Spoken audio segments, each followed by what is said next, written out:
Les serments là, c'était la béatitude. La béatitude. Il annonçait les secrets du ciel. Comment les gens sont dans le ciel. Il annonçait aux gens ce que les gens sentaient au ciel.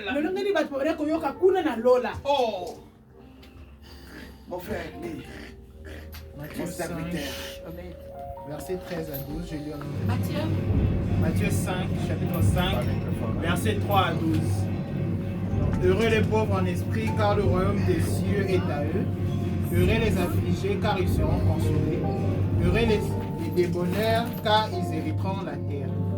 Heureux ceux qui ont faim et soif de la justice, car ils seront rassasiés. Heureux les miséricordieux, car ils obtiendront miséricorde. Heureux ceux qui ont le cœur pur, car ils verront Dieu. Heureux ceux qui procurent la paix, car ils seront appelés fils de Dieu. Amen. Amen. On commence d'abord un verset. Heureux les pauvres en esprit. Lisez seulement ça. Heureux les pauvres en esprit, car le royaume des cieux est à eux. Amen. Amen. D'abord, la béatitude signifie bonheur calme et durable. C'est une félicité parfaite. C'est un bonheur parfait. On a dit que heureux, lisez un peu un verset là. Heureux les pauvres en esprit, car le royaume de Dieu est à eux, c'est ça? Qu'est-ce que les pauvres en esprit? Qu'est-ce que les pauvres en esprit? C'est-à-dire quoi? Les pauvres en esprit, ceux qui sont, qui regardent seulement le ciel, qui ne regardent pas le péché. Leur esprit ne sont pas mélangés avec le péché. Leur esprit est mélangé avec le bonheur du ciel.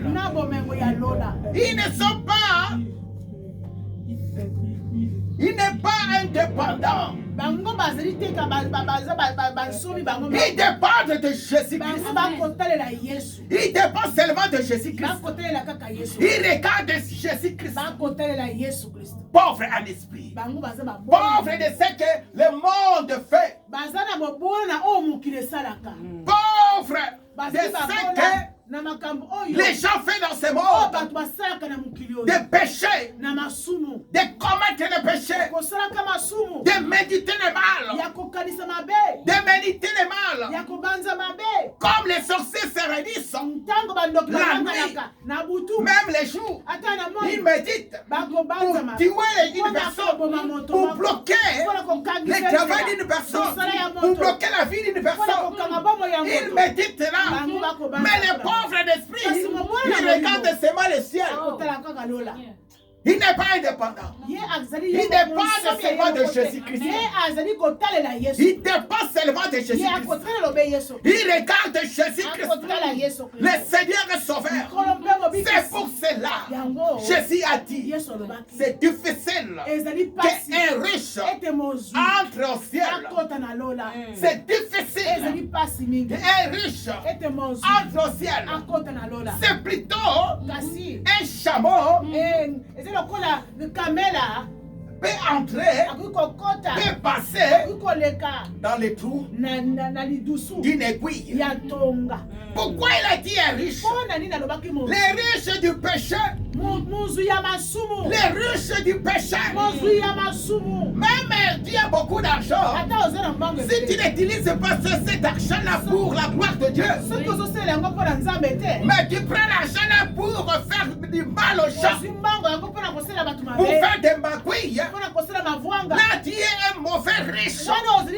Les riches du péché. Le péché là, Jésus-Christ appelle les riches, ils sont vraiment dans le riche, dans la richesse des vers du péché, de commettre le péché.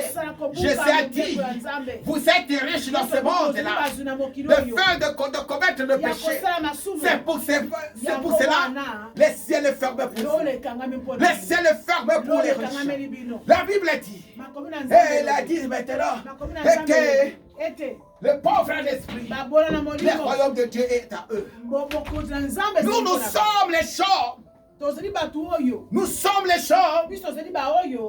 Les pauvres en esprit. Nous sommes dépendants de Jésus-Christ. Nous sommes dépendants, nous dépendons de Jésus-Christ. Nous dépendons de Jésus-Christ. Il est notre Dieu. C'est lui qui nous dirige. C'est lui qui nous fait nourrir. Nous ne faisons pas de magouilles. Nous ne cherchons pas de l'argent dans les cache-cache. Nous faisons l'argent honnêtement. Parce que là, nous sommes dépendants de Jésus. Nous ne sommes pas de riches.